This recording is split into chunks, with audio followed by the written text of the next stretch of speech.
আমাৰ বিটিসি চৰকাৰ ফালৰ পৰা আমি সকলোৱে জানো যে প্ৰমোদ বড়ো ডাঙৰীয়াৰ নেতৃত্বত ষ্টুডেন্টছ বিলাকক ফোকাস কৰি লগতে এডুকেশ্যন শিক্ষাক ফোকাস কৰি বিভিন্ন ধৰণৰ পদক্ষেপ বা ইনিচিয়েটিভছ বিলাক গ্ৰহণ কৰা হৈছে তাৰ ভিতৰত আজি এটা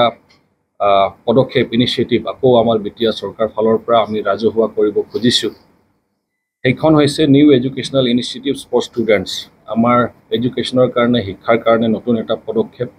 ছাত্ৰ ছাত্ৰীবিলাকৰ কাৰণে আৰু তাতে বিটিসি চৰকাৰ ফালৰ পৰা কেইটামান ইনিচিয়েটিভছ যেটো স্পন্সৰ কৰা হ'ব তাৰ ভিতৰত প্ৰথমটো হৈছে যে DMIT test for all students আমাৰ সকলো ষ্টুডেন্টছ বিলাকৰ কাৰণে এটা টেষ্ট কৰা হ'ব যাৰ নাম হৈছে ডিএমআইটি ফুল ফৰ্ম হৈছে আপোনাৰ ডাৰ্মাটোগ্লাইফিক্স মাল্টিপল ইন্টেলিজেন্স টেষ্ট তো এই টেষ্টটো কণ্ডাক্ট কৰা হ'ব এই টেষ্টটোৰ বিষয়ে অকমান ব্ৰিফিং কৰা হ'ব আপোনালোকক এইটো কি হয় যাতে ৰাইজে অৱগত হয় দ্বিতীয়তে আৰু এটা ইনিচিয়েটিভ হৈছে যে ইনষ্টিটিউচনেল সিংগল স্কিল প্ৰগ্ৰাম হেতু মেইনলি আমাৰ কম্পালসৰি হ'ব কলেজ ষ্টুডেন্টছৰ কাৰণে আৰু হেতুত বিশেষকৈ যোগাটোক ইন্ট্ৰোডিউস কৰা হ'ব আৰু তাৰ পিছত আমাৰ ডিএমআইটি যেটো টেষ্ট কৰা হ'ব সকলো ছাত্ৰ ছাত্ৰীবিলাকৰ কাৰণে হেতুৰ ৰিজাল্টৰ ওপৰত বেছ কৰি ৰিপৰ্টৰ ওপৰত বেছ কৰি আমাৰ ষ্টুডেন্টছ বিলাকৰ লগত কেৰিয়াৰ কাউন্সেলিং লোৱা হ'ব আৰু তেখেতসকলক মোটিভেশনাল প্ৰগ্ৰাম দিয়া হ'ব আৰু এটা ভাল খবৰ বা সুখবৰ আমাৰ সকলো ছাত্ৰ ছাত্ৰীৰ বাবে আমাৰ বিশেষকৈ যিবিলাক ডিগ্ৰী আৰু মাষ্টাৰ ডিগ্ৰী ছাত্ৰ ছাত্ৰীবিলাকৰ কাৰণে আমাৰ চৰকাৰৰ হৈ আমি এতিয়া গ্ৰুপ ইন্সুৰেন্স এটা কৰিব খুজিছো বা কৰিম আমি আৰু সেই গ্ৰুপ ইন্সুৰেন্সটো আপ টু 5 লাখ 5 লাখ টকাকে লৈকে হেতু পৰ্যন্ত হেতু কভাৰ কৰিব গ্ৰুপ ইন্সুৰেন্স কিনি আমাৰ ডিগ্ৰী আৰু মাষ্টাৰ ডিগ্ৰী আমাৰ ছাত্ৰ ছাত্ৰীবিলাকৰ কাৰণে আৰু তেখেতসকলক এটা ফৰ্ম দিয়া হ'ব আৰু এইখন ইনিচিয়েটিভৰ নাম দিয়া হৈছে ডাহাল যাক প্ৰটেকশ্যন বুলি ক'ব পাৰো যেটোৰ ট্ৰান্সলেশ্যন বা মিনিং আৰু এই ফৰ্মটো সকলো আমাৰ ডিগ্ৰী আৰু মাষ্টাৰ ডিগ্ৰী ছাত্ৰ ছাত্ৰীবিলাকে ফিল আপ কৰিব আৰু তেখেতসকলে এই ইন্সুৰেন্স কভাৰেজটো তেখেতসকলক দিয়া হ'ব তো এই চাৰিটা বিষয়ত আমাৰ যেটো ডিএমআইটি টেষ্টৰ বিষয়ে কোৱা হৈছে ডাৰ্মাটোগ্লাইফিক্স মাল্টিপল ইন্টেলিজেন্স টেষ্ট হেতুৰ বিষয়ে অকমান ব্ৰিফিং কৰিব খুজিছো হেতু হৈছে যে এজন ল'ৰা বা ছোৱালী জন্ম হোৱাৰ পিছত তাৰ কি ইনবৰ্ন জন্ম হোৱাৰ পৰাই এটা ইনবৰ্ন কোৱালিটি বা ইনেট এবিলিটিজ বিলাক থাকে কোৱালিটিজ বিলাক থাকে হেতু কি আছে তেখেতৰ হেতু মানে ডায়াগনোজ কৰা যায় বা সেই টেষ্টৰ জৰিয়তে ফিংগাৰপ্ৰিন্টটো লোৱা হয় ফিংগাৰপ্ৰিন্টৰ জৰিয়তে সেই প্যাটাৰ্নটো দি আন্ডাৰষ্টেণ্ড বা বুজিব পৰা যায় যে তেখেতৰ কি ইনবৰ্ন কোৱালিটি বা ইনেট এবিলিটিজ আছে যেটো জন্মগতৰ পৰা তেখেতৰ এটা দক্ষতা আছে বা স্কিল আছে তেখেতৰ লাৰ্নিং ষ্টাইলটো কি তেখেতে কি ধৰণে শিকিব পাৰিছে কোনটো বেছিকৈ কেচ কৰিব পাৰিছে কোনটো পুৱাৰ আছে বা উইক আছে ভালকে ধৰিব পৰা নাই তেনেকুৱা তেখেতৰ লাৰ্নিং ষ্টাইলটো হেতু মানে ষ্টাডি কৰা যাব বা এনালাইজ কৰা যাব এই টেষ্টৰ জৰিয়তে আৰু তেখেতৰ মানে কোনটো ক্ষেত্ৰত তেখেতে আগবাঢ়িব পাৰিব তেখেতৰ পাৰ্সনালিটিৰ ওপৰত মানে কোনটো তেখেতৰ ষ্ট্ৰেংথ আছে বা উইকনেছ আছে গোটেইখিনি এনালাইজ কৰা হ'ব আৰু হেতুত মেইনলি আমাৰ ক'ব লাগিব যে আমাৰ ব্ৰেইন ডেভেলপমেন্ট হেতু কি ধৰণৰ হৈ আছে তেখেতৰ তো সেইবিলাক বিষয় কমপ্লিটলি মানে এটা ডায়াগনোজ কৰাৰ এটা সুবিধা হয় বা এটো এটা প্ৰসেস হয় আৰু এই টেষ্টৰ জৰিয়তে আমি বিশেষকৈ ইয়াত ক'ব লাগিব যে আমাৰ তেখেতসকলৰ যিবিলাক গাৰ্জেন আছে বা পেৰেণ্টছ আছে মা দেউতা আছে অভিভাৱক সকল আছে তেখেতসকলক বুজাবলৈ সুবিধা হ'ব এই টেষ্টটো কণ্ডাক্ট কৰাৰ পিছত যে তেখেতসকলৰ সন্তানৰ কি কেলিবাৰ আছে কি ধৰণৰ তেখেতৰ কেপাচিটি বা তেখেতৰ মানে শিক্ষাৰ প্ৰতি কোনটোৰ প্ৰতি তেখেতৰ ধাউতি আছে ইন্টাৰেষ্ট আছে কত তেখেতে মানে পিছপৰি আছে গোটেইখিনি হেতু ওলাই যাব আৰু তাৰ লগতে আমাৰ জেনেটিক মানে তেখেতসকলৰ যেটো মানে ক'ব লাগিব মা দেউতাৰ পৰা আহা তেনেকুৱা ধৰণৰ কেইটামান বিষয় থাকে হেতুৰ জৰিয়তে আপুনি ডায়াগনোজ কৰিব পাৰিব যে কি জেনেটিক মানে আমাৰ মা দেউতাৰ পৰা যেটো তেখেতে লৈছে বা গ্ৰহণ কৰিছে তো হেতুৰ পৰাও কিবা তেনেকুৱা ধৰণৰ মানে তেখেতে গ্ৰহণ কৰিছে নেকি বা তেখেতসকলে গ্ৰহণ কৰিব পৰা নাই নেকি তো সেইবিলাক বিষয়ত তেখেতসকলে জানিব পাৰিব আৰু এইটোত বিশেষকৈ বুজিবলৈ মানে সহায় কৰিব বা সুবিধা হ'ব এটো হল মাল্টিপল ইন্টেলিজেন্সৰ কথা মাল্টিপল ইন্টেলিজেন্সত মানে কি ধৰণৰ তেখেতে মানে সোনকালে ধৰিব পাৰে কোনটোৰ ক্ষেত্ৰত তেখেতে অকণমান ব্ৰিলিয়েণ্ট হয়, কোনটো ক্ষেত্ৰত তেখেতে অকণমান মানে আগবাঢ়িব পাৰে, সেই মেটাৰখিনি অকণমান সেই ডায়াগন'জ কৰা যাব বা সুবিধা এটা পোৱা যাব যে সেইটো আণ্ডাৰষ্টেণ্ড বা বুজি পাবলৈ, আৰু তেখেতৰ কি ওপৰত ইণ্টাৰেষ্ট আছে। কাৰণ বহুত সময়ত আমি জানো যে ল'ৰা বা ছোৱালীৰ এটা ইণ্টাৰেষ্ট থাকে, কিন্তু গাৰ্জেনে বেলেগ ইম্প'জ কৰি দিওঁ। তো সেই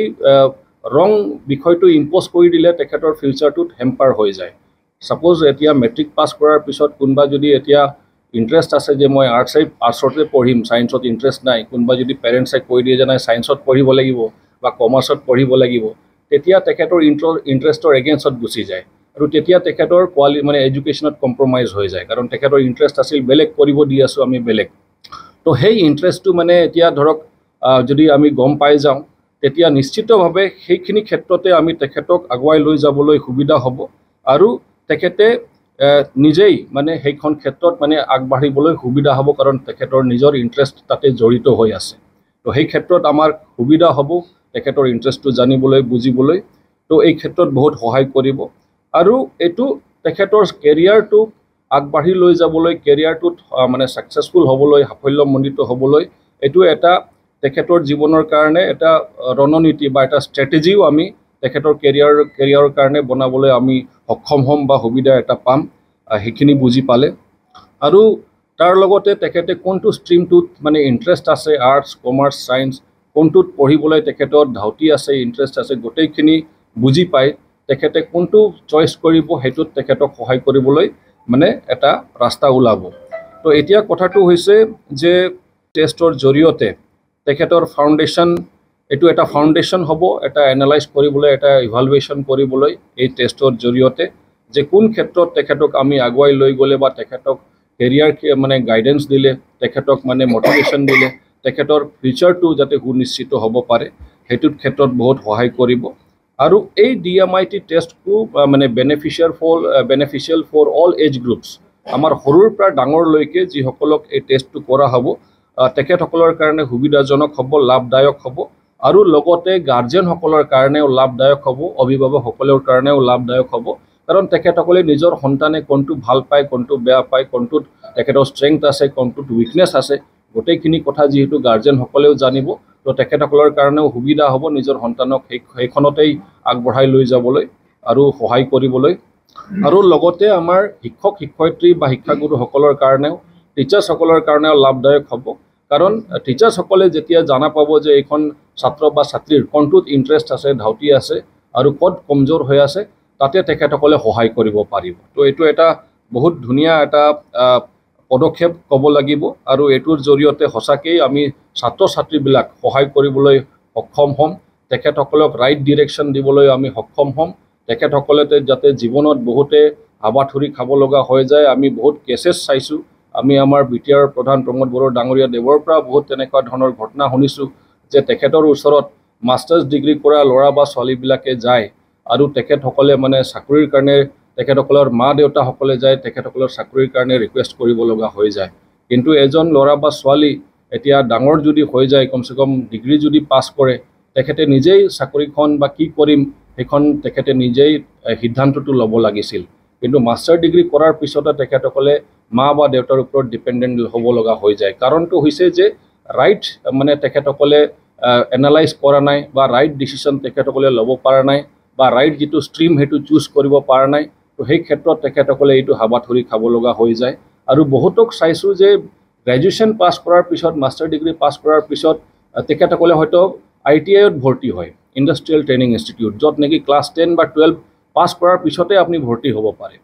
এইটো বৰ দুখজনক কথা, বৰ দুখজনক বিষয়, যিটো আমি মানে পাই আহিছোঁ। আমাৰ তাতো বহুত তেনেকুৱা ধৰণৰ ছাত্ৰ ছাত্ৰীবিলাক আহিছে, যে ডিগ্ৰী পাছ কৰাৰ পিছত বা মাষ্টাৰ ডিগ্ৰী পাছ কৰাৰ পিছত যদি সি ITIত যদি ভৰ্তি লয়, তাৰমানে তাৰ 3 বছৰ লছ গ'ল, লোকচান গ'ল। যোনজনে মানে ডিগ্ৰী পাছ কৰাৰ পিছত ITIত আহিছে, যোনে যদি মাষ্টাৰ ডিগ্ৰী কমপ্লিট কৰাৰ পিছত যদি ITIত ভৰ্তি ল'ব খোজে, তেনেহ'লে তাৰ 5 বছৰ এনেই লোকচান গ'ল। তো এইটোৰ পৰা আমি তেখেতসকলক মানে বচাব পাৰি আছোঁ। এই ৱেষ্টেজ যিটো হৈ আছে, তেখেতসকলৰ এটা সময়, দীঘলীয়া সময়, 3 years বা 5 yearsটো বহুত মাইনা ৰাখে, বহুত মিন কৰে। এইটো টাইমটো বহুত মূল্যৱান হয়, আমি সকলোৱে জানো। এই টাইমটো যাতে আৰু ৱেষ্ট নহয়, সৰুৰে পৰা যদি আমি ডায়াগন'জ কৰি DMITৰ থ্ৰু দি আমি যদি তেখেতসকলক ৰাইট গাইডেন্স দিব পাৰোঁ, তেখেতসকলে নিশ্চিতভাৱে এই টাইমটো ৱেষ্টেজ কেতিয়াও তেখেতসকলৰ জীৱনত নহ'ব। বহুত কাণ্ট্ৰিজবিলাকত আমি চাইছোঁ যে তেখেতসকলে মানে এইখনৰ জৰিয়তে ল'ৰা ছোৱালীৰ কিহত ইণ্টাৰেষ্ট আছে, ধাউতি আছে, সেইটো জনাৰ পিছত তেখেতসকলে নিজৰ ল'ৰা ছোৱালীক সেইখনতে তেখেতসকলে সহায় কৰে বা সেইখনতেই আগবঢ়াই লৈ যায় আৰু তেখেতসকলে সেইকাৰণে শ্বাইন কৰে, এক্সেল কৰে আৰু তেখেতসকলৰ ফিউচাৰটো ভাল হয়। আৰু ঠিক আমিও BTR চৰকাৰ ফালৰ পৰা এইখন বুজি পাইছোঁ আৰু এইখন বুজি পাই এইখিনি ইনিচিয়েটিভ লোৱা হৈছে। মই আশা কৰোঁ যে নিশ্চিতভাৱে আমাৰ বহুত ছাত্ৰ ছাত্ৰী ইয়াৰ পৰা লাভান্বিত হ'ব। আমাৰ মা দেউতাসকলে যিটো নিজৰ সন্তানবিলাকক লৈ হাবাথুৰি খাব লগা হয় আৰু হাবাথুৰি খাব লগা নহ'ব আৰু টিচাৰ্ছবিলাকৰ কাৰণে বহুত সুবিধা হ'ব, কাৰণ তেখেতসকলে ষ্টুডেণ্টছৰ বিষয়ে জানিব পাৰিব যে কোনটোত ইণ্টাৰেষ্ট আছে, কোনটোত ইণ্টাৰেষ্ট নাই, কোনটোত উইকনেছ আছে, কোনটোত ষ্ট্ৰেংথ আছে, গোটেইখিনি জানি পাই ৰাইটভাৱে তেখেতসকলক গাইড কৰিব পাৰিব। তো বাকী কথাখিনি আমাৰ ইয়াত ক'ব লাগিব যে মোৰ লগত আজি ইয়াত এডভাইজাৰী কমিটি এইখনৰ কাৰণে বনোৱা হৈছিল। আমাৰ এইখন ইমপ্লিমেণ্ট কৰাৰ কাৰণে BTC চৰকাৰ ফালৰ পৰা DMIT যিটো টেষ্টৰ কথা ক'লোঁ, আমাৰ ইনষ্টিটিউচনেল স্কিল প্ৰগ্ৰামৰ কথা যিটো ক'লোঁ, কেৰিয়াৰ কাউন্সেলিঙৰ কথা যিটো ক'লোঁ বা মটিভেশ্যনেল প্ৰগ্ৰাম যিবিলাক হ'ব, আমাৰ গ্ৰুপ ইঞ্চুৰেঞ্চ যিটো ষ্টুডেণ্টছবিলাকক দিয়া হ'ব, সেইটোৰ কাৰণে আমাৰ এটা এডভাইজাৰী কমিটি আছে, 5জনীয়া এডভাইজাৰী কমিটি ৰখা হৈছে। আমাৰ doctor Ramananda Sinha principal science college Kokrajhar adviser হিচাপত আছে। ডাইৰেক্টৰ অফ এডুকেশ্যন আমাৰ এডুকেশ্যন ডিপাৰ্টমেণ্ট BTC, তেখেত মেম্বাৰ ছেক্ৰেটাৰী হিচাপত আছে। Doctor Ratneswar Debnath ex principal commerce college Kokrajhar, তেখেত মেম্বাৰ হিচাপত আছে। Doctor Ranjit Kumar Narzary principal Bengtol college, তেখেতে মেম্বাৰ হিচাপত আছে। Doctor Abdul Hussain principal Mahamaya degree college Bagribari, তেখেতেও মেম্বাৰ হিচাপত আছে। তেখেতসকলে আজি ইয়াত উপস্থিত আছে আৰু এডভাইজাৰী কমিটিত তেখেতসকলে এইখন অলৰেডি আগবঢ়াই লৈছে বা তেখেতসকলে প্ৰচিডিং আকৰত এইটো মানে অলৰেডি ডিচিশ্যন এটা লৈছে আৰু এইটো গোটেইখিনি কথা আপোনালোকৰ জৰিয়তে আমি সকলো আমাৰ BTR বাকী ৰাইজক অৱগত কৰিব খুজিছোঁ, যাতে ইয়াৰ পৰা আমাৰ ছাত্ৰ ছাত্ৰীবিলাকৰ ভৱিষ্যতটো সুনিশ্চিত হওক, ভাল হওক আৰু সদায় প্ৰটেক্টেড হৈ থাকক। বাকী কথাখিনি আমাৰ যি এডভাইজাৰী কমিটি তেখেতসকলে ৰাখিব।